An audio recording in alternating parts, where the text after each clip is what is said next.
नमस्ते, आप सभी दर्शकों का हमारी चैनल पे स्वागत है। हमने अपनी प्लेलिस्ट में एक अध्याय है, आपने देखा होगा, learn through PYQs, previous year questions के माध्यम से सीखने का प्रयास करें। लर्न थ्रू सिर्फ आंसर नहीं जानना है, उसमें हमें सीखना है, जानना है, ताकि अगर भविष्य में ऐसे प्रश्न आए तो हम उसका आसानी से हल निकाल। उसी कड़ी में अगला जो आज हम आपके लिए लेकर आए हैं वो है यूपीएससी 2025। इसी वर्ष का पॉलिटी के जो क्वेश्चंस थे उसको आज हम लोग डिस्कस करेंगे, देखेंगे, समझेंगे, जानेंगे, कुछ नया सीखने। तो आज का क्लास स्टार्ट करते हैं। UPSC 2025 PT polity. इसको मैंने हिंदी और इंग्लिश दोनों में रखा है ताकि आप लोग जो हिंदी भाषी हैं, जो इंग्लिश और हिंदी में कंफर्टेबल हैं, उनके लेकर आया है कि दोनों भाषाओं में हम लोग डिस्कस कर लेंगे। तो देखिए, पहला जो प्रश्न है पंचायती राज से रिलेटेड है। पंचायती राज 23rd कॉन्स्टिट्यूशन 1992 में लाया गया। तो जो पहला प्रश्न है, आप देखिए कि निम्नलिखित कथनों पर विचार कीजिए। Consider the following state. Panchayat के बारे में कुछ स्टेटमेंट दिए हुए हैं। पहला स्टेटमेंट है panchayat at the intermediate level exist in all states. तो क्या ये कथन सही? तो अगर आप ठीक से ध्यान से अगर पढ़ेंगे तो जो इंटरमीडिएरी जो स्टेट है, वैसे तो 3 टियर स्ट्रक्चर दिया गया है। नॉर्मली 3 टियर स्ट्रक्चर होता है कि गांव के स्तर पे ग्राम पंचायत, फिर उसके बाद पंचायत समिति, ब्लॉक के लेवल पे, और डिस्ट्रिक्ट लेवल पे जिला पंचायत। तो ये कह रहा है कि panchayat eight intermediate level exist in all states. लिखा हुआ है स्पेसिफिकली कि 20 लाख पॉपुलेशन एंड अबव हो। 20 लाख पॉपुलेशन से ज़्यादा हो तो आप इंटरमीडिएट लेवल पंचायत को बनाएंगे, अदरवाइज ये मैंडेटरी नहीं। पहला स्टेटमेंट आप कह सकते हैं कि गलत है।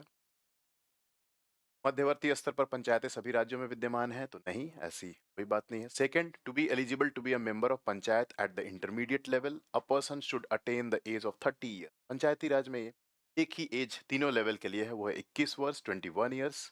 21 ईयर्स जो है, बाकी सभी में जैसे लोकसभा में 25 ईयर्स है, राज्यसभा में 30 ईयर्स है,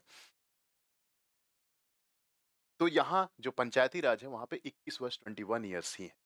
सेकेंड स्टेटमेंट भी आपका रॉन्ग है। तो 1 और 2 अब पूछ रहा है कि not correct of the statements given above are not correct. तो फर्स्ट भी करेक्ट नहीं है, सेकंड भी करेक्ट नहीं है। थर्ड है the chief minister of state constitutes a commission to review the financial position.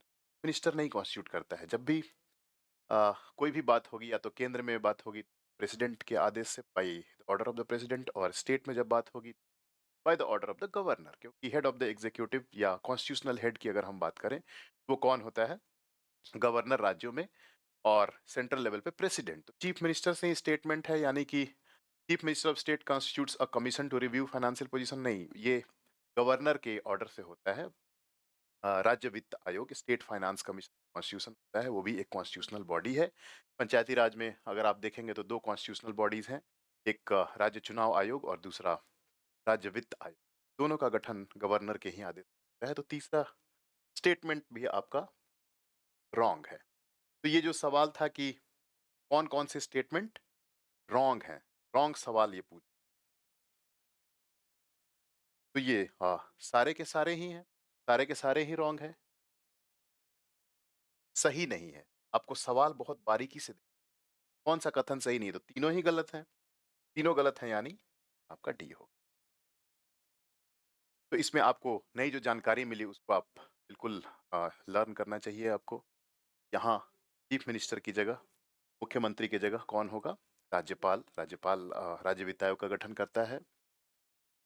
उम्र की क्या आवश्यकता है? तो 21 वर्ष तीनों स्तर पे है, ग्राम पंचायत, पंचायत समिति और जिला panchayat. All three levels, all 3 tiers of the Panchayati Raj में 21 ईयर्स ही मिनिमम एज, न्यूनतम एज है। और सभी राज्यों में है कि नहीं? तो 20 लाख का क्राइटेरिया आपको है। 20 लाख क्राइटेरिया, 20 लाख से पॉपुलेशन कम है तो इंटरमीडिएट लेवल पे बनाने की जरूरत नहीं है, पंचायत समिति की आवश्यकता नहीं है। इसके बाद हम लोग आगे बढ़ते हैं। अब देखिए, ये बिम्स्टेक के बारे में ये प्रश्न है। बिम्स्टेक एक रीजनल ऑर्गेनाइजेशन है, इंटरनेशनल ऑर्गेनाइजेशन, रीजनल ऑर्गेनाइजेशन, जो अलग कई सारे कंट्रीज मिलकर बनाया है। उसमें इंडिया एक इम्पॉर्टेंट मेंबर है। इसके बारे में कुछ स्टेटमेंट है, उसके बारे में हम लोग देख लेते हैं। बिम्स्टेक के संदर्भ में निम्नलिखित कथनों पर विचार कीजिए। It is a regional organization consisting of 7 member states till January 2020। Yes, full right है, 7 मेंबर्स उसमें हैं। 7 मेंबर्स में इंडिया भी है। इंडिया के पड़ोसी देश आपके BBIN याद कर लीजिए कि BBIN भूटान, नेपाल, इंडिया, बांग्लादेश के बाद जो आपके बे ऑफ बंगाल में जो कंट्रीज हैं, म्यांमार, थाईलैंड, ये सब कंट्रीज इसके मेंबर्स हैं। 7 मेंबर्स हैं इसके, 7 मेंबर्स हैं और ये बिल्कुल सही है। तो फर्स्ट स्टेटमेंट इज राइट, ये करेक्ट स्टेटमेंट। सेकंड स्टेटमेंट, यह ढाका घोषणा 1999 पर हस्ताक्षर होने के साथ अस्तित्व में आया, ये गलत स्टेटमेंट है। ये जो डिक्लेरेशन है वो है बैंकॉक डिक्लेरेशन। बैंकॉक, तो ये नया इंफॉर्मेशन मिला आपको। बैंकॉक डिक्लेरेशन 19, ये नई सूचना आपको जानकारी होनी चाहिए। बैंकॉक डिक्लेरेशन 1997 के द्वारा इसकी स्थापना की गई थी। तो दूसरा स्टेटमेंट आपका रॉन्ग है, ये रॉन्ग है। 2 इज रॉन्ग। अब यहाँ पे क्या पूछ रहा है कि करेक्ट क्या है, कौन कथन सही है। तो 2 जिसमें भी होगा वो आंसर आपका नहीं होगा। तो 2 देखिए किसमें किसमें है, इसमें भी है, इसमें भी है। तो A B आपका गलत हो गया। तो C और D में से ही ऑप्शन होगा आपका राइट आंसर। अब देखते हैं बाकी। थर्ड ऑप्शन क्या है, Bangladesh, India, Sri Lanka, Thailand and Nepal are founding member states of BIMSTEC. तो इसमें जो है, ये तो बांग्लादेश ठीक है, इंडिया भी ठीक है, श्रीलंका भी ठीक है, थाईलैंड भी ठीक है, नेपाल नहीं था। बीस्ट, BIST का शॉर्ट फॉर्म जो है, जो ओरिजिनिंग कंट्रीज जो थे BIST, पहले इसका नाम भी बीस्ट ही था। तो जितने भी बे ऑफ बंगाल के जिनका बॉर्डर टचिंग है जिस कंट्री का, वही लोग इसमें bay of Bengal initiative for multi sectoral, ये नाम ही है। तो बे ऑफ बंगाल में जिसका भी बॉर्डर शेयर होता है वो आप देखेंगे कि उसके मेंबर्स थे। तो Bangladesh, India, Sri Lanka and Thailand, ये ओरिजिनल मेंबर्स थे जिन्होंने स्थापना की थी। तो आपका तीसरा स्टेटमेंट भी रॉन्ग है। थर्ड स्टेटमेंट भी, C और D में वो ऑप्शन ही नहीं है, तो तीसरे ऑप्शन से आपका कोई एलिमिनेट नहीं हुआ। Fourth option, in BIMSTEC the sub sector of tourism is being led by India. ये स्टेटमेंट तो ठीक लिखा, लेकिन इंडिया की जगह पे यहाँ पे आपका आंसर है नेपाल। टूरिज्म सेक्टर, सब सेक्टर है टूरिज्म का, which is led by Nepal, not India. आपका ये फोर्थ स्टेटमेंट भी रॉन्ग है, यानी फोर्थ स्टेटमेंट रॉन्ग है, यानी आपका सी भी ऑप्शन चला गया। ऑप्शन बचता है आपका डी, का आंसर केवल डी, डी इसका ऑप्शन है। आगे बढ़ते हैं।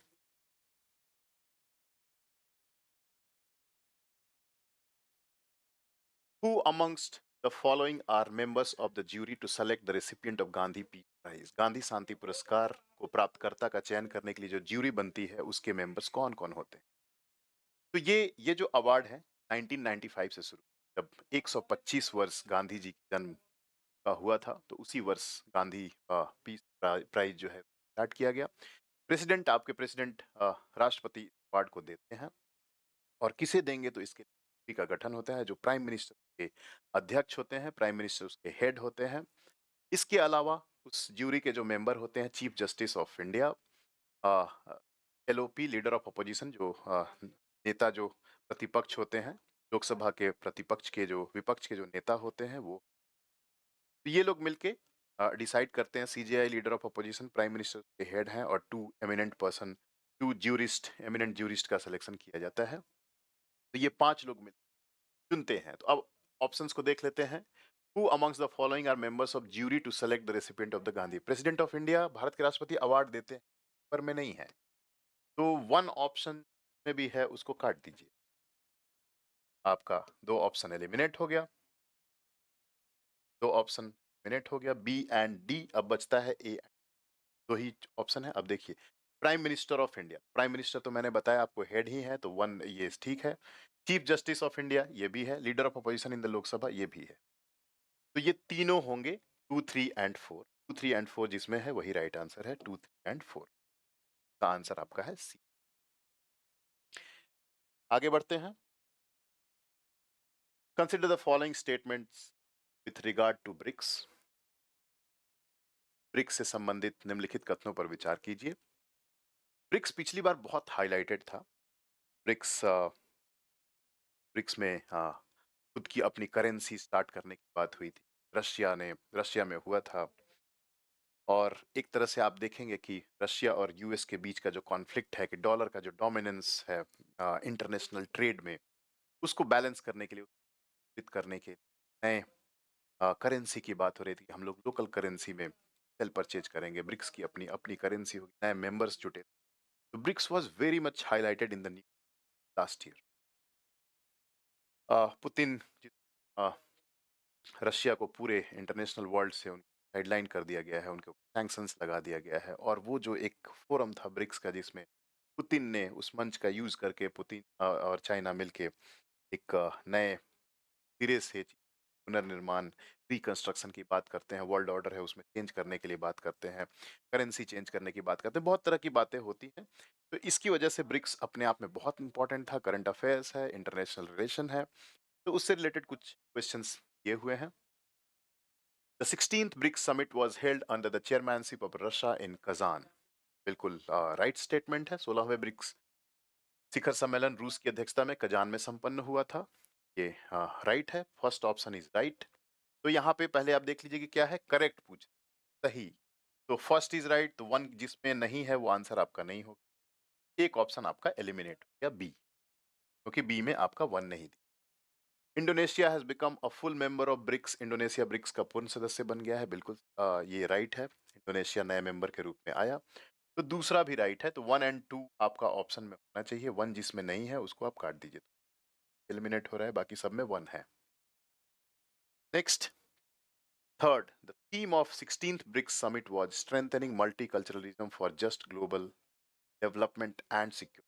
16वें ब्रिक्स शिखर सम्मेलन का मुख्य विषय न्यायपूर्ण वैश्विक विकास और सुरक्षा के लिए बहुसंस्कृतिवाद को सशक्त करना था। बहुसंस्कृतिवाद, आप देखिए कि कितने माइन्यूट डिटेल से आपको पढ़ना है।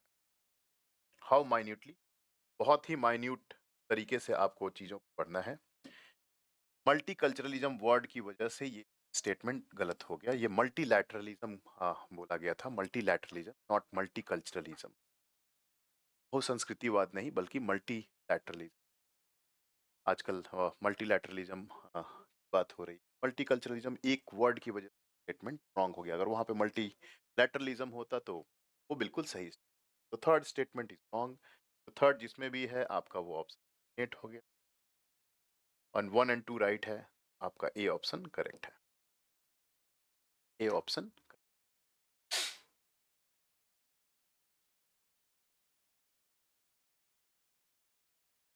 तो बहुत ही माइन्यूटली इतने सोचिए कि कितने आपको माइन्यूट तरीके से पढ़ाई करनी है। एक एक शब्द की बारीकी को देख के पढ़ना है और पढ़ना है। संस्कृति कल्चर की बात हो ही, मल्टीलैटरलिज्म की बात हो रही थी। मतलब कोल्ड वॉर में पोलर वर्ल्ड, कोल्ड वॉर के बाद US became the super power, और यूएस लेड वर्ल्ड था। यूएस के अकॉर्डिंग यूएस जो है वर्ल्ड के शिखर पे था। यूनिपोलर वर्ल्ड, सिंगल पावर है जो कि तरह से कंट्रोल कर रहा था। उसके बाद ग्रेजुअली क्या हुआ कि मल्टीपल पावर्स अब मर्ज हो चुके हैं, मल्टीपल फोरम्स हैं जहां वो लोग इंगेज करते हैं। एक मिडिल पावर्स हैं, उनका अपना अलग ग्रुप है, इमर्जिंग कंट्रीज का अपना अलग ग्रुप है, G7 है, G20 है, आ, वैसे ही ब्रिक्स है। उसी तरह से आप देखेंगे सीओ है। बहुत सारे चैनल्स हो गए हैं जहाँ पे कंट्रीज एंगेज करते हैं मल्टीलैटरलिज्म, और मल्टीलैटरल फोरम्स पे आप कर रहे हैं। मल्टीलैटरलिज्म को बढ़ावा देना, मल्टीलैटरलिज्म को सपोर्ट करना, इसका उद्देश्य था। इन्होंने अनाउंस किया था। तो आपका मल्टीलैटरलिज्म वर्ड की वजह से ये आंसर आपका गलत हो जाता, थर्ड ऑप्शन। नेक्स्ट, लोकपाल के बारे में है। लोकपाल के बारे में कुछ स्टेटमेंट्स दिए, उसके बारे में हम देखते हैं कि क्या सही है और क्या गलत। लोकपाल, वैसे तो अगर आप देखें तो लोकपाल केंद्र में और लोकायुक्त राज्य में भ्रष्टाचार के खिलाफ एक संस्था है, जो करप्शन से रिलेटेड अगर कंप्लेंट होती है, शिकायत होती है, तो उसकी वो जांच करेगा। उसके दायरे में कौन कौन से आएंगे, तो सभी केंद्रीय कर्मी आते हैं, सारे ग्रुप A B C, सारे से केंद्रीय कर्मी। इवन प्राइम मिनिस्टर भी लोकपाल के अंतर्गत आते हैं। प्राइम मिनिस्टर की भी शिकायत आप लोकपाल के जाके कर सकते हैं। तो सभी सरकारी तंत्र हैं, सरकारी जो ऑफिसर्स हैं, बॉडी है, वो आते हैं लोकपाल के दायरे में। तो आप क्वेश्चन पहले देख लेते हैं। लोकपाल की शक्ति भारत के लोक पर प्रयुक्त होती है। किंतु भारत से बाहर पदस्थापित भारतीय लोक सेवकों पर प्रयुक्त नहीं होती। बहुत ही बारीकी से सवाल पूछा गया है। लोकपाल के जब हम लोग पावर्स में देखते हैं तो उसमें लिखा गया है कि सभी केंद्रीय कर्मी, उसमें ऐसा नहीं लिखा गया है कि जो लोग विदेश में पदस्थापित हैं या नहीं है। विदेश में पदस्थापित हैं तो उनके मामले में उनके खिलाफ करप्शन का केस अगर आएगा तो फाइल हो सकता है कि नहीं, बिल्कुल हो सकता है। कहीं भी वो विदेश में नियुक्त और भारत में पदस्थापित या तो उनकी पोस्टिंग इंडिया में है, इंडिया से बाहर है, इसमें कोई फर्क नहीं करता है वो। तो पहला स्टेटमेंट आपका रॉन्ग है, is wrong, one is wrong. अब क्वेश्चन क्या पूछ रहा है, करेक्ट कौन कौन सा। तो वन अगर जिसमें भी होगा वो आप उसको काट दीजिए, तो एक ऑप्शन आपका एलिमिनेट हो जाता है क्योंकि वन रॉन्ग है। सेकंड है, the chairperson or a member shall not be a member of parliament or a member of legislature of any state or union territory and only the chief justice of India whether incumbent or retired has to be chairperson. संसद का कोई सदस्य या किसी राज्य या संघ राज्य क्षेत्र के विधानमंडल का कोई सदस्य इसका अध्यक्ष या सदस्य नहीं होगा। यहां तक बिल्कुल स्टेटमेंट सही है कि पार्लियामेंट का कोई एमपी या एमएलए किसी राज्य का इसका वो सदस्य नहीं बन सकता। यहां तक स्टेटमेंट सही है।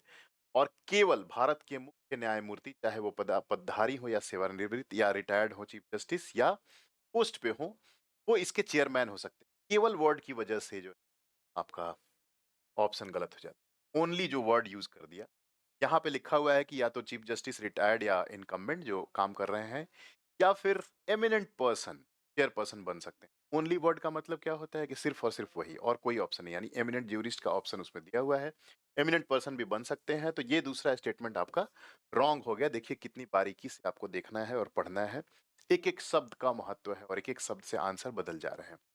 तो यूपीएससी में अब काफी पैटर्न बदल चुका है। आपको माइन्यूट डिटेल्स पे फोकस करना है, ध्यान देना है। मोटी बातों को पढ़ के और समझ के आप आंसर नहीं कर सकते हैं। अदरवाइज ये माइन्यूट डिटेल्स की वजह से आपका मिस्टेक होने के चांसेस बहुत हाई है। तो ऑप्शन को भी बहुत ध्यान से, बहुत समझ बूझ के पढ़ना है। एक एक शब्द का मीनिंग है और एक एक शब्द की वजह से सारी चीजें बदल जाए, कॉन्टेक्स्ट चेंज हो जा रहे हैं। तो दूसरा ऑप्शन आपका इसका रॉन्ग है। तो वन भी रॉन्ग, टू भी रॉन्ग, वन और टू जिसमें भी है आप उसको हटा दीजिए, ये भी रॉन्ग है। तो अब बच गया ए और सी, यानी अब तीसरा ऑप्शन भी आपको पढ़ना पड़ेगा। एलिमिनेशन मेथड काम नहीं किया। The chairperson or a member shall not be a person of less than 45 years of age on the date of assuming office as the chairperson or member as the may be. 45 years age वाली बात जो है उनकी criteria में है, शर्त में है। क्वालिफिकेशन क्राइटेरिया जो है 45 वर्ष की जो आयु वाली जो बात है, ये बिल्कुल ठीक है। तो तीसरा जो स्टेटमेंट है आपका राइट है। फोर्थ स्टेटमेंट, लोकपाल के not inquire into the allegation of corruption against a sitting prime minister of India. मैंने आपको अभी बताया कि लोकपाल के दायरे में प्रधानमंत्री आते हैं। इवन सिटिंग पीएम के अगेंस्ट कंप्लेंट किया जा सकता है, प्रधानमंत्री इसके दायरे में आते हैं। आपका फोर्थ स्टेटमेंट भी wrong. Only correct statement is three. जो थ्री अगर है तो आपका आंसर है, ये ऑप्शन आपका सही है। तो लोकपाल में देखिए कितनी बारीकी से क्वालिफिकेशन में एज की बात है, उसको भी आपको जानना है। कौन इसके दायरे में आते हैं, तो दायरे में ही सवाल को उसने थोड़ा सा ट्विस्ट कर दिया कि भारत में पदस्थापित, बाहर पदस्थापित, केवल शब्द इस्तेमाल करके उसने जस्टिस ऑफ इंडिया केवल वही हो सकते हैं, उससे आपका मीनिंग चेंज हो गया। तो कॉन्टेक्स्ट बदल जा रहा है। आगे बढ़ते हैं, राष्ट्रपति के बारे में है। राष्ट्रपति का पार्डनिंग पावर ऑफ प्रेसिडेंट कौन से आर्टिकल में है, तो article 72। Article 72 of the Indian constitution, उसमें पार्डनिंग पावर ऑफ प्रेसिडेंट है। क्षमादान की शक्ति दी हुई। क्षमादान का मतलब होता है कि आप किसी व्यक्ति को कोई सजा दी गई है तो या तो उसके आप रूप में परिवर्तित कर सकते हैं, उसको नेचर में चेंज ला सकते हैं, कम्यूट कर सकते हैं, या फिर पूर्णतः माफ कर सकते हैं। कंप्लीटली माफ कर सकते हैं, उसको पार्डन बोलते हैं। पार्डन, पार्डन मतलब पूर्ण माफ, पूरी तरह से माफ कर दें। तो 72 के बारे में कुछ कुछ स्टेटमेंट है, उसको हम लोग देख लेते हैं। राष्ट्रपति द्वारा इस शक्ति का प्रयोग सीमित न्यायिक पुनर्विलोकन के अधीन लाया जा सकता है। The exercise of this power by the president can be subjected to limited judicial, ये लिमिटेड जुडिशियल रिव्यू लाया लिखा गया है सीमित, क्योंकि सुप्रीम कोर्ट ने अपने निर्णय में कहा है कि यदि मैलाफाइड एंड, अगर मनमाने ढंग से इस पावर का इस्तेमाल किया गया है, तो वैसी स्थिति इसको हम अ, पुनर्विलोकन कर सकते हैं, पुनरावलोकन कर सकते हैं, समीक्षा की जा सकती है, जुडिशियल रिव्यू की जा सकती है। तो only the ground is if the intention is modified और विदाउट एनी सब्सटेंशियल फैक्ट और प्राइमा फेसी लग रहा है कि गलत हुआ है, वैसे आधार पे तब आप उसका जुडिशियल रिव्यू कर सकते हैं। तो पहला स्टेटमेंट आपका सही है, first statement is right. Second, the president can exercise this power without the advice of central government. राष्ट्रपति इस शक्ति का प्रयोग केंद्र सरकार की सलाह के बगैर कर सकते। तो पहले आपको आर्टिकल 74 आपको जानना पड़ेगा, समझना पड़ेगा। आर्टिकल 74 साफ साफ कहता है the president shall act with the aid and advice of council of minister. Council of minister यानी केंद्रीय कार्यपालिका, केंद्रीय सरकार, उसके सलाह से ही काम करेगी, उसके सलाह से ही काम करेगी। Shall means it is binding on to act with the aid and advice of the government.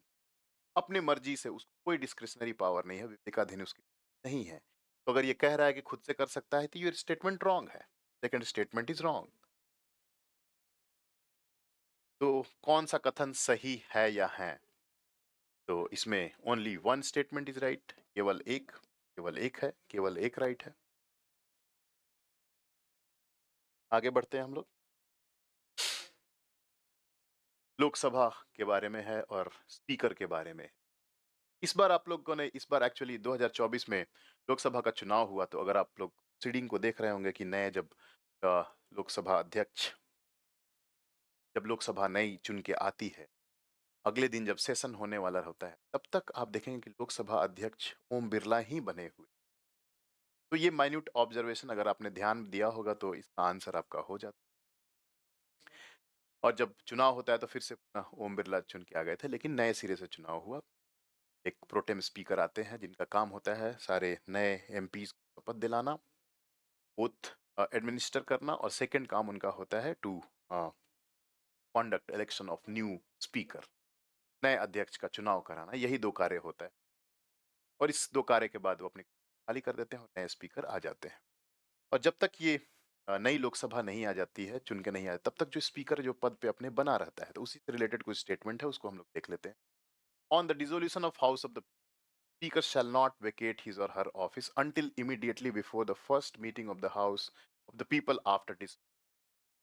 Lok Sabha का विघटन होने पर, विघटन के पश्चात होने वाले लोकसभा के पहले अधिवेशन के ठीक पहले तक अध्यक्ष अपने पद को रिक्त नहीं करेगा। बिल्कुल सही है, first statement is perfectly right. First statement is right. कौन सही है, यानी वन जिसमें भी है वही आंसर होगा, जिसमें वन नहीं है उसको आप एलिमिनेट कर दीजिए। तो एक ऑप्शन आपका एलिमिनेट हो गया। सेकंड, भारत के संविधान के उपबंधों के अनुसार लोकसभा का कोई सदस्य अध्यक्ष के रूप में निर्वाचित होने पर अपने राजनीतिक दल से तुरंत त्याग पत्र दे। संविधान के संविधान में ऐसी कोई बात नहीं कहता है कि according to the provisions of the constitution, provisions of the constitution, constitution में ऐसा कोई प्रावधान नहीं है लिखा हुआ है कि अगर स्पीकर होते हैं, पद पे जाते हैं, तो अपने राजनीतिक दल से इस्तीफा दे देंगे। हाँ, इनसे उम्मीद जरूर की जाती है कि आपने, क्योंकि कॉन्स्टिट्यूशनल पोस्ट पे आपने ड्यूटी ज्वाइन की है, संवैधानिक पद पे आप आ गए हैं, ये आपकी मोरल, नैतिक जिम्मेदारी है, मोरल रिस्पॉन्सिबिलिटी है कि आप अपने पार्टी के इवेंट्स में, पार्टी के फंक्शंस में, पार्टी के मीटिंग्स में आप नहीं जाएं। आप एक न्यूट्रल, तटस्थ होकर काम करें। किसी पार्टीजान पॉलिटिक्स में आप अपने आप को इन्वॉल्व नहीं करें। तभी उस कॉन्स्टिट्यूशनल पद का रिस्पेक्ट है, उसका आप, उसकी आप गरिमा को बढ़ा रहे हैं, उसकी को बढ़ा रहे हैं, ये आपसे उम्मीद की जाती है। This is moral obligation, not a constitution. संवैधानिक तरीके से आपके ऊपर संविधान में कोई इस तरह की बात नहीं लिखी। तो ये कह रहा है भारत के संविधान के उपबंध के अनुसार, यानी दूसरा स्टेटमेंट आपका रॉन्ग है। दूसरा स्टेटमेंट रॉन्ग है, यानी सेकंड जिसमें भी है वो आंसर आपका नहीं होगा। सेकंड इसमें है और इसमें है। यहाँ तो एलिमिनेशन से आप आंसर पे आ गए, तीसरा आपको पढ़ने की जरूरत नहीं है, सी आपका इसका आंसर होना चाहिए। फिर भी हम सी देख लेते हैं, बिकॉज हम लर्न थ्रू PYQs में बार बार बोल रहा हूँ, हमें सीखने की आवश्यकता है इन प्रश्नों से। उत्तर पे आ गए तो आगे बढ़ जाएंगे, ये वाली बात नहीं। Next question, next third statement देखिए, the speaker of the house of the people may be removed from his or her office by a resolution of the house of the people passed by a majority of all the then members of the house, provided that no resolution shall be moved unless at least 14 days notice has been given. बिल्कुल perfect statement है, इसमें कहीं कोई त्रुटि नहीं है। लोकसभा के speaker को हटाने के लिए आपको 14 दिन पूर्व सूचना देनी होती है। 14 डेज प्रायर नोटिस आप उसको देके उस रेजोल्यूशन, उस प्रस्ताव को लोकसभा में ला सकते हैं और उसको पारित करने के लिए इफेक्टिव मेजोरिटी बोलते हैं, प्रभावी बहुमत की आवश्यकता होती है, जिसे कहते हैं कि majority of the then membership the house. Effective majority आप हमारे वाइस प्रेसिडेंट का जो है में आप हटाने की प्रक्रिया, जो वाइस प्रेसिडेंट जो है सेम लोकसभा को और या वाइस प्रेसिडेंट, या क्योंकि वो राज्यसभा के पदेन सभापति हो, चेयरपर्सन ऑफ राज्यसभा को भी हटाने की प्रक्रिया के लिए उतना ही बहुमत चाहिए जितना कि लोकसभा अध्यक्ष को हटाने के लिए। और सेम चीज चाहिए आपको विधानसभा अध्यक्ष, विधानसभा के स्पीकर को भी हटाने के लिए। तो उनको हटाने के लिए कहते हैं हम लोग प्रभावी बहुमत, इफेक्टिव बहुमत, यानी सिंपल मेजोरिटी नहीं है, majority of present and voting. ये कह रहा है कि majority of the then membership of the house, यानी अगर 543 मेंबर्स अगर हैं, उसमें से कुछ वेकेंट सीट आप माइनस कर लीजिए।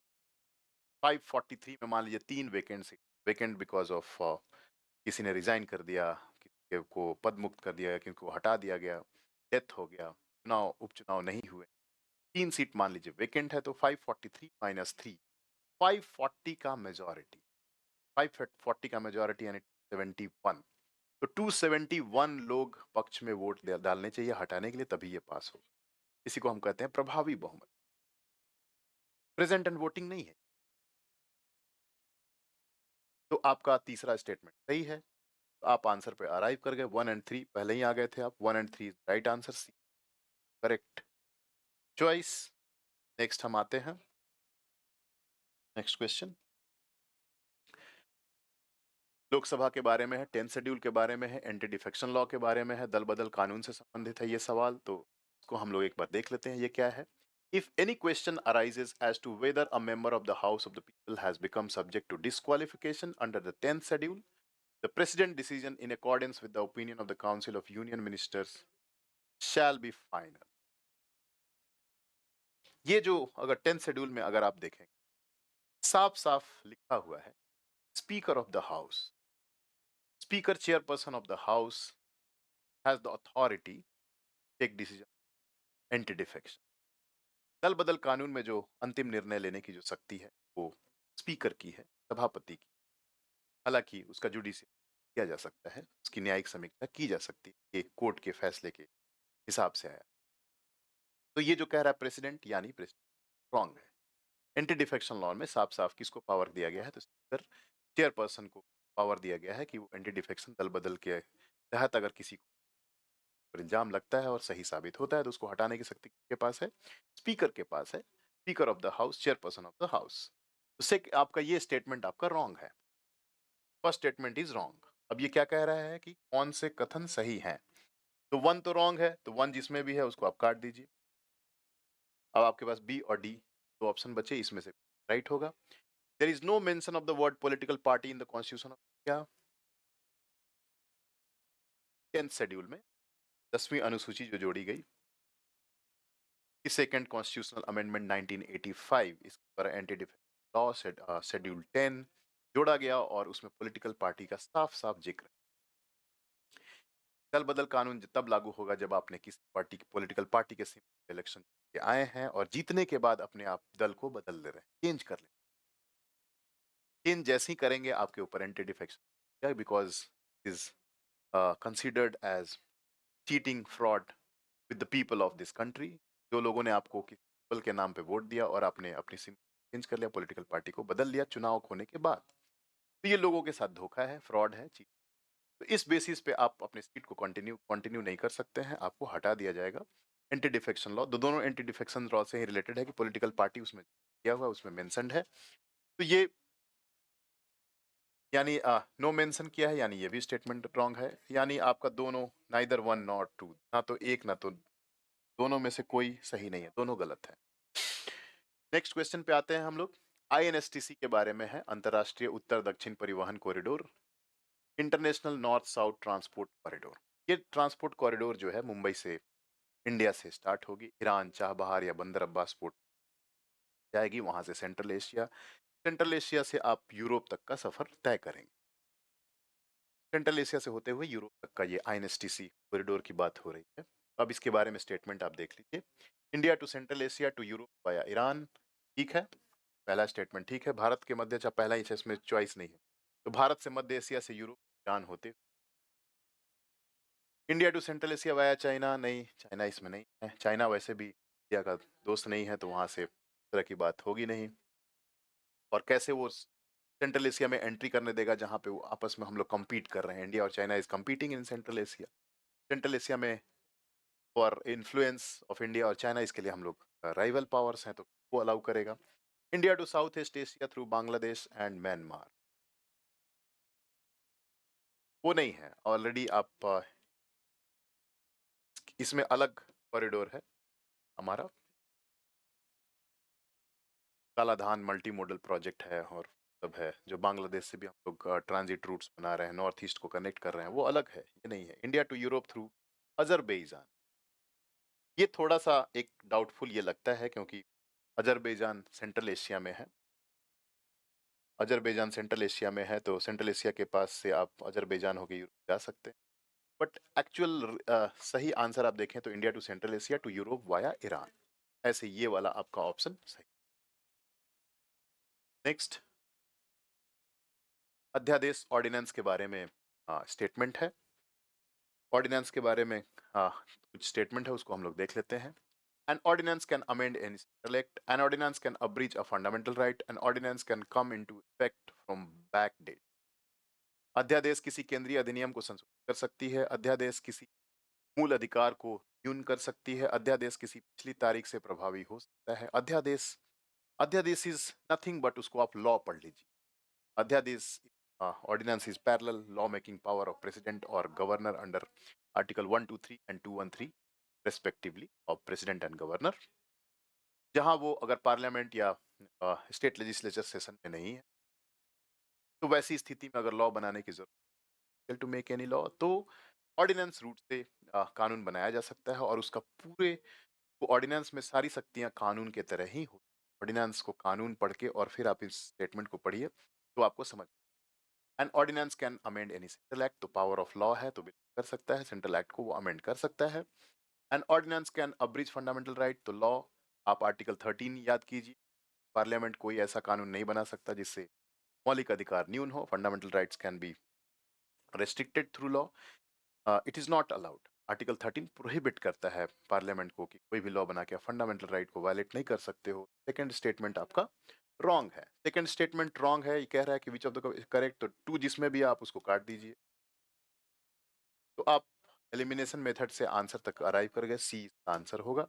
फिर भी हम तीसरा ऑप्शन पढ़ लेते हैं। An ordinance can come into effect from backdate, अध्यादेश किसी तारीख से प्रभावी हो सकता है। कानून, सिविल मामले में कोई भी कानून पिछली तारीख से बिल्कुल अलाउड है, आप कर सकते हैं, बैकडेट से भी लागू कर सकते हैं। क्रिमिनल मामले में आपको ये कहता है कि फिर होना चाहिए, वो भविष्य में लागू होना चाहिए, में आपका रिट्रोस्पेक्टिव इफेक्ट से आप लागू नहीं कर सकते हैं, बैकडेट से आप उसको इम्प्लीमेंट। आगे बढ़ते हैं, कुछ बॉडीज के बारे में दिया गया है, उसके बारे में कुछ। पहला है आपका इंटरस्टेट काउंसिल।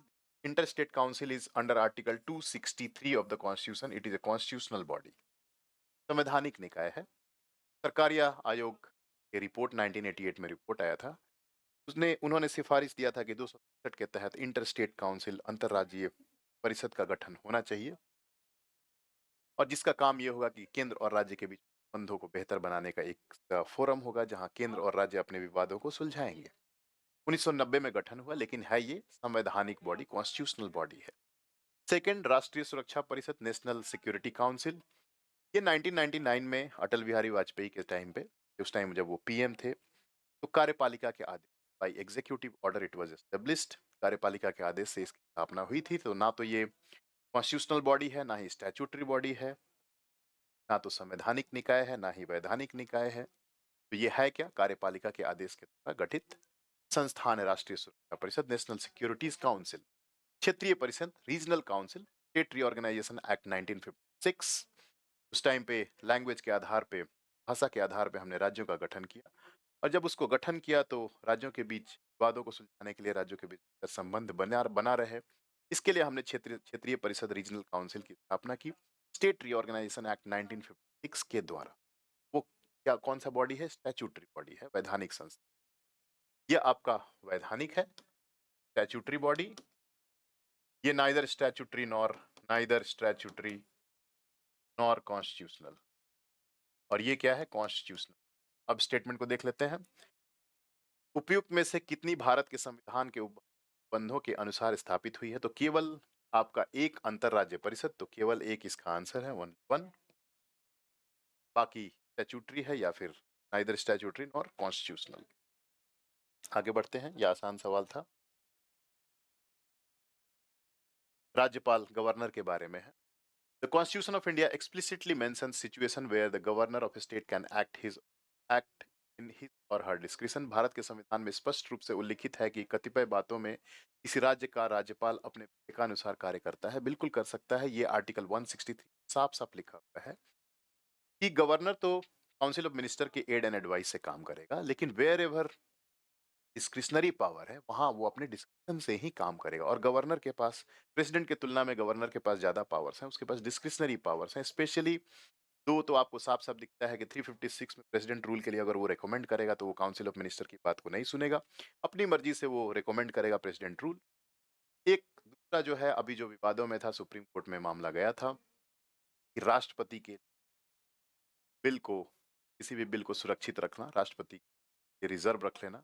स्टेट लेजिस्लेचर से पास हुआ बिल है, अगर राज्यपाल चाहे तो राष्ट्रपति के governor can reserve the bill for presidential consideration. तो उस मामले में ही डिस्क्रिशन, और जहां भी फिफ्थ सिक्स शेड्यूल एरियाज हैं वहां भी डिस्क्रिशनरी पावर गवर्नर को है। ट्राइबल एरियाज हैं, ट्राइबल लोग जहां रहते हैं, शेड्यूल्ड एरियाज हैं, वहां पे गवर्नर को पावर होती है। तो पहला स्टेटमेंट ठीक है कि हाँ बिल्कुल लिखा हुआ है कि जहां पे विवेकानुसार कार्य करता है, तो पहला स्टेटमेंट करेक्ट है। तो फर्स्ट में भी नहीं है, वो आपका आंसर नहीं। तो आपका ए और सी में से कुछ होगा। अब आगे बढ़ते हैं। The president of India can on his or her own reserve a bill passed by state legislature for consideration even without it being forwarded by the governor of the concern. ये बिल्कुल कथन गलत है, गवर्नर ही करेगा, governor के पास शक्ति है। Article 201 में अगर आप देखें, 100 और 201, जहाँ पे गवर्नर के पास जब बिल जाता है तो उसके पास क्या क्या शक्तियां हैं, आर्टिकल 220 एंड 201 यहाँ पे दिया हुआ है। तो अपने मन से सुओ मोटो कॉग्निजेंस सकता है प्रेसिडेंट, अपने से स्वतः संज्ञान नहीं ले सकता है, गवर्नर ही उसको फॉरवर्ड करेगा करने के लिए। क्योंकि ये करंट अफेयर्स में था, आपके गवर्नर जो बिल को रिजर्व रख रहे थे राष्ट्रपति तक ये मामला पहुंचा था, तमिलनाडु गवर्नमेंट का। तो ये वाला तो आना थोड़ा सा तय ही लग रहा था कि इसको आप थोड़ा बारीकी से देख लेते तो हो जाए। तो पहला सही है, दूसरा गलत है। Only one is correct, only one is correct. Next आगे बढ़ते हैं। शेड्यूल्ड एरियाज, अभी हमने बात की शेड्यूल्ड एरियाज के बारे में। अनुसूचित क्षेत्र, इसके बारे में देखिए। If an area in a state is declared as a scheduled area under the fifth schedule, the state government loses its executive power and a local body assumes total administration of such area। ये ऐसा कोई blanket ban नहीं है कि executive की सारी शक्तियां समाप्त हो जाती हैं। ऐसे क्षेत्रों में राज्य सरकार अपनी कार्यपालिका शक्ति खो देती है और एक स्थानीय निकाय पूर्ण प्रशासन ग्रहण करता है। गवर्नर के पास पूरी शक्ति है। स्टेट लेजिस्लेचर का जो कानून बनाया होता है उसको गवर्नर थोड़ा मॉडिफाई करके उस एरिया में लागू करता है। तो पूरी तरह से आप ये नहीं कह सकते कि कार्यपालिका की शक्ति समाप्त हो जाती है। एग्जीक्यूटिव का हेड कौन होता है? गवर्नर। तो राज्य का कानून भी लागू होता है लेकिन थोड़ा मॉडिफाई करके उस एरिया पे लागू होता है। तो एग्जीक्यूटिव पावर पूरी तरह से समाप्त हो जाए, ये बात गलत है। ये पहला स्टेटमेंट आपका रॉन्ग है। सेकंड देखते हैं। The union government can take over total administration of such areas under certain circumstances on the recommendation of the governor. संघ की सरकार कतिपय परिस्थितियों में राज्यपाल की सिफारिश पर ऐसे क्षेत्रों को पूर्ण प्रशासन को अपने हाथ में ले सकती। तो ये भी कथन जो है, जिस ऐसा स्टेटमेंट जो है कि राज्यपाल की सिफारिश पर पूर्ण प्रशासन को अपने हाथ में ले, ये गलत है। स्टेटमेंट रॉन्ग है, सही नहीं है। दूसरा भी रॉन्ग है आपका। तो नाइदर वन और टू।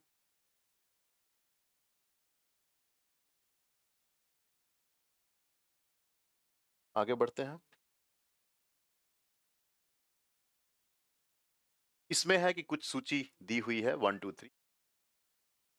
अमेंडमेंट, जो कॉन्स्टिट्यूशनल अमेंडमेंट होता है, कई सारे अमेंडमेंट होते हैं जो लोकसभा और राज्यसभा से आप स्पेशल मेजोरिटी से, विशेष बहुमत से पारित करा लेंगे तो अमेंडमेंट हो जाता है। लेकिन वैसे अमेंडमेंट, वैसे परिवर्तन, वैसे बदलाव, वैसे संशोधन जो राज्य की शक्ति को प्रभावित करते हैं, केंद्र राज्य संबंध को प्रभावित करते हैं, फेडरल फीचर जो होता है संघीय व्यवस्था, उस ढांचे में परिवर्तन आता है, चेंज आता है, तो वैसी परिस्थिति में आधे राज्यों से, 50% स्टेट से भी आपको कंसेंट लेना पड़ता है, वहां के भी स्टेट लेजिस्लेचर से 50% स्टेट से आपको पास कराना पड़ता है। तो इसमें कुछ बातें दी गई हैं और पूछा जा रहा है कि किसमें आपको राज्य की आवश्यकता है, कहाँ पे आपको राज्य से पास कराने की आवश्यकता है। तो देखिए, list one, union list in the seven schedule. Seven schedule में कोई भी चेंजेस करना हो, सेवन शेड्यूल जो है सेंटर स्टेट रिलेशन के लिए सबसे पैरामाउंट चीज है। सेंटर का पावर दिया गया है कि सेंटर किस पे कानून बना सकता है, राज्य किस पे कानून बना सकता है। कंकरेंट लिस्ट, जिस पे राज्य और केंद्र दोनों कानून बना सकता है। Centre state both can legislate on concurrent list, समवर्ती सूची। तो यहाँ अगर केंद्रीय सूची में भी सेवन शेड्यूल में कोई भी अगर आप चेंज कर रहे हैं तो वहां पे आपको आधे राज्यों से कराना पड़ता है। पहला ऑप्शन होगा आपका, जिसमें होगा वो राइट होगा। पहला ऑप्शन जिसमें नहीं है उसको आप काट दीजिए, तो एक ऑप्शन आपका एलिमिनेट हो गया। Extent of the executive power of the state, किसी राज्य की कार्यपालिका शक्ति का विस्तार।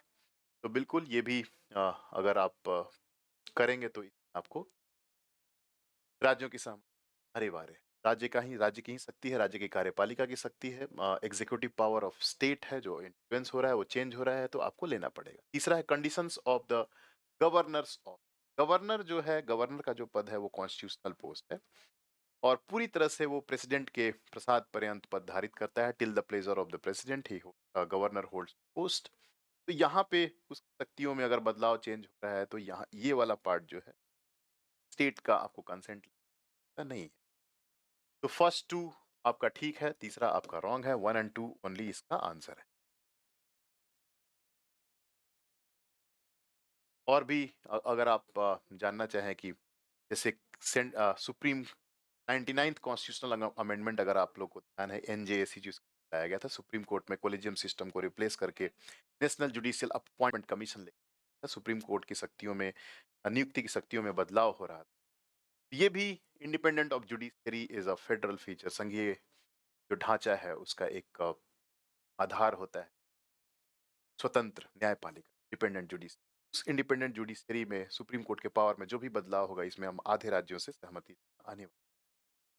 उसी तरह से राज्यों की केंद्र में भागीदारी, जैसे राज्यसभा चौथी कुछ शेड्यूल में लिस्ट दिया हुआ है कि किस राज्य से कितने व्यक्ति राज्यसभा में आएंगे। अगर इस सूची में भी अगर आप परिवर्तन करते हैं तो आपको आधे राज्यों की सहमति लेनी। और कहाँ राज्य पार्टिसिपेट करते हैं, तो प्रेसिडेंट के चुनाव की पद्धति, राष्ट्रपति का जब चुनाव होता है तो राज्य के चुने हुए एमएलए जो होते हैं वो पार्टिसिपेट करते हैं। तो वहां अगर आप परिवर्तन करते हैं चुनाव की प्रक्रिया में, वहां भी आपको आधे राज्यों से पारित कराना। या फिर 368 कॉन्स्टिट्यूशन का जो जिससे अमेंडमेंट होता है, उसी में अगर आप बदलाव कर रहे हैं, बदलाव करने के तहत इसमें भी आपको आधे राज्यों से पारित कराना। आगे बढ़ते हैं। राज्यपाल के बारे में, किसी राज्य का राज्यपाल अपने पद की शक्तियों और दायित्वों के प्रयोग और निष्पादन के लिए किसी न्यायालय के प्रति उत्तरदायी नहीं है। The governor is not answerable to any court for the exercise and performance of the powers and duties of his or her office. साफ साफ कॉन्स्टिट्यूशन आकर लिख दिया है, बिल्कुल सही बात है। न्यायालय के प्रति उत्तरदायी नहीं है, क्योंकि उसका वो फैसला नहीं होता, वो किसका फैसला होता है, सरकार का फैसला। On the behalf of government, on the aid and advice of government वो काम करता है, तो वो नहीं है। No criminal proceedings shall be instituted to continued against the governor during his or her term of office। 361 article है जिसमें प्रेसिडेंट और गवर्नर को इम्यूनिटी दी गई है कि जब तक वो पोस्ट पे हैं तब तक उनके खिलाफ कोई क्रिमिनल प्रोसीडिंग, और अगर टर्म में आने से पहले से अगर क्रिमिनल प्रोसीडिंग चल रही थी तो ये उनको इम्यूनिटी दी हुई है। तो सेकंड भी सही है। थर्ड है, राज्यपाल के विरुद्ध उसके पदावधि के दौरान कोई दांडिक कार्यवाही संस्थित नहीं की जाएगी या जारी नहीं रखी जाएगी। स्टेटमेंट भी ठीक है। तीसरा, Members of state legislature are not liable to any proceedings in any court in respect of anything said or any vote given in the legislature or its committee. बिल्कुल ये सीधा सीधा कॉन्स्टिट्यूशन आके रख, तीनों ही स्टेटमेंट इसका सही है, 1 2 3 इसका आंसर है। इम्यूनिटीज ऑफ पार्लियामेंटेरियंस 105 आर्टिकल, उसमें कुछ भी आप बोलते हैं वो कैसे वोट देते हैं इसको बाहर क्वेश्चन किया जाएगा, ये लिख। लेकिन अब सर्वोच्च न्यायालय का निर्णय आया था कि अगर पैसे लेके अगर आप सवाल पूछते हैं, पैसे लेके अगर आप वोट देते हैं, आपके ऊपर एफआईआर होगी और कार्रवाई भी। ये मिसयूज ऑफ जो आपको प्रिविलेजेस हैं,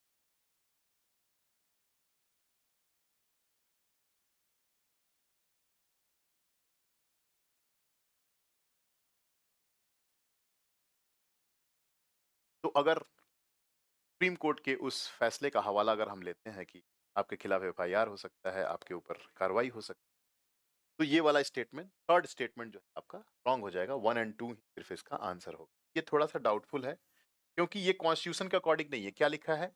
भारतीय राज व्यवस्था के संदर्भ, इंडियन पॉलिटी। कॉन्स्टिट्यूशन रखा रहता तो तीसरा सही था, लेकिन अगर आज के संदर्भ में अगर हम देखें सुप्रीम कोर्ट का जो फैसला आ जाता है तो तीसरा ऑप्शन कॉन्स्टिट्यूशन में साफ साफ यही लिखा हुआ। लेकिन आज के रेट आप कार्रवाई कर सकते हैं अगर आप पैसे लेके आप कोई सवाल पूछते पार्लियामेंट, तो आपके खिलाफ कार्रवाई हो। तीसरा ऑप्शन इसमें रॉन्ग हो जाएगा, 1 और 2 ही राइट आंसर होगा आज के कॉन्टेक्स्ट, कॉन्स्टिट्यूशन में यही लिखा हो। आगे बढ़ते हैं। Which of the following pairs are correctly matched? इस तरफ आपका प्रोविजन दिया है और इधर कॉन्स्टिट्यूशन का कौन से पार्ट में है। पहला है आपका separation of judiciary from executive in public services, तो ये आर्टिकल 50 है। अब डीपीएसपी, तो ये बिल्कुल सही मैच्ड है। Valuing and preserving the rich heritage of our composite culture, ये आपका 51A फंडामेंटल ड्यूटीज में है, तो ये भी करेक्टली मैच्ड है। Prohibition of employment of children below the age of 14 years in the factories, ये आर्टिकल 24 है। फंडामेंटल राइट्स का, तो बिल्कुल तीनों के तीनों बिल्कुल सही मैच किए हुए, तो all three are correctly matched, इसका चॉइस आपका होता। ये लास्ट है कि निम्नलिखित युग्मों में से कौन सही सुमेलित नहीं। इधर राज्य के नाम है, इधर डिस्क्रिप्शन दिया हुआ है। अरुणाचल प्रदेश, एक किले से राजधानी का नाम पड़ा। ईटानगर, ईटानगर मीन्स ईट ब्रिक्स, ब्रिक्स से बना हुआ शहर ईटानगर। ईटानगर, ईटा मतलब ब्रिक होता है, तो पहला स्टेटमेंट आपका सही है। और इस राज्य में 2 राष्ट्रीय उद्यान है, नेशनल पार्क है। ये आपका होमवर्क है कि उस दोनों नेशनल पार्क का नाम आप याद कर लें। अरुणाचल प्रदेश में वो कौन राजधानी में जो नेशनल पार्क है, बिल्कुल स्टेटमेंट ठीक है, इसलिए मैं बता रहा हूँ कि आपका ये होमवर्क है, टास्क है। आप उस दोनों नेशनल पार्क का नाम याद कर लें, आपका इन्फॉर्मेशन ऐड ऑन हो जाएगा। नागालैंड, ये राज्य एक संविधान संशोधन अधिनियम के आधार पर अस्तित्व में आया। Nagaland, the state came into existence on the basis of constitutional amendment act, ये रॉन्ग है। अगर आप शेड्यूल 1 जहां पे लिस्ट ऑफ स्टेट्स दिया हुआ है, उसमें अगर आप नागालैंड में जाएंगे तो उसमें लिखा हुआ है कि नागालैंड एक्ट से नागालैंड बना, वो कॉन्स्टिट्यूशनल अमेंडमेंट एक्ट नहीं था, पार्लियामेंट का एक्ट, अमेंडमेंट एक्ट नहीं था। कॉन्स्टिट्यूशनल अमेंडमेंट एक्ट करके एक 371 के अंतर्गत स्पेशल प्रोविजन जोड़ा गया, जो नागालैंड में ट्राइबल पॉपुलेशन है, हिली एरियाज है, तो उनके लिए स्पेशल कुछ प्रावधान होंगे, उसके लिए अमेंडमेंट किया गया। स्टेट खुद कॉन्स्टिट्यूशनल अमेंडमेंट से नहीं आया था, तो सेकेंड वाला जो है आपका स्टेटमेंट, ये वाला करेक्टली मैच नहीं है। त्रिपुरा, इनिशियली पार्ट ऑफ, देखिए ये स्टेट रीऑर्गेनाइजेशन एक 1950 में आया था, उसके पहले 4 श्रेणियों में राज्यों को रखा गया था, ए बी। उसके बारे में ये सवाल पूछ रहा है कि प्रारंभ में यह भाग पार्ट सी का था। 1956 में राज्यों के पुनर्गठन होने पर केंद्र शासित राज्य क्षेत्र बना, बिल्कुल सही बात है। और बाद में इसे एक राज्य का दर्जा, सब सही बात है। इससे क्या लगता है कि आपको सिर्फ समझना नहीं है पॉलिटी को, डेटा फैक्ट्स भी, कौन सा राज्य कब बना, किस कॉन्स्टिट्यूशनल अमेंडमेंट से बना या ऐसे नॉर्मल बना, तो ये सब भी जानकारी आपको हासिल करनी है। यानी शेड्यूल 1 को आपको पूरा डिटेल में पढ़ना। इस तरह के सवालों के लिए और कोई ऑप्शन है नहीं। आपको शेड्यूल 1 अनुसूची 1 में आप पूरी लिस्ट को देखिए और उसके बगल में ये लिखा हुआ है कि कौन से साल जोड़ा गया, कौन से कानून के तहत जोड़ा गया, संवैधानिक संशोधन की आवश्यकता पड़ी। सिक्किम को संवैधानिक संशोधन जोड़ा गया था, जैसे आप लोग जानते हैं, 36 कॉन्स्टिट्यूशनल अमेंडमेंट 1975। तो उस तरह से त्रिपुरा के साथ नहीं था, नागालैंड के साथ नहीं था। ये राज्य पुनर्गठन होने के बाद केंद्र शासित बना, बाद में इसको राज्य का दर्जा दिया गया। तो इसमें 1 एंड 3 करेक्टली मैच है, तो 2 इसमें आपका करेक्टली मैच, तो ऑल 3 इसका ऑप्शन। कितने सही सुमेलित हैं? तो 2 सही सुमेलित के साथ अब समाप्त हो गया। लगभग हमने सारे क्वेश्चंस कर लिए, 15-20 क्वेश्चन के आसपास थे आपके दोनों के। तो मैं उम्मीद करता हूँ ये सेशन आपके लिए लर्निंग का सेशन रहा होगा, काफ़ी कुछ इसमें आपने सीखा होगा। किन बारीकियों को पढ़ाई के समय में ध्यान देना है, किन बारीकियों को ध्यान में रखते हुए पढ़ना है। ऐसे आप पढ़ेंगे पीवाईक्यूज़ को, तभी आप चीज़ों को सीखेंगे और अगली एग्ज़ाम में बेहतर करेंगे। उम्मीद करता हूँ ये आपको सेशन पसंद आया। आगे भी हमारे चैनल से जुड़े रहिए। कॉन्सेप्ट्स ऑफ पॉलिटी और पीवाईक्यूज़ में मैंने कई सारे वीडियोस बनाकर डाले हैं, उसको देखते रहिए।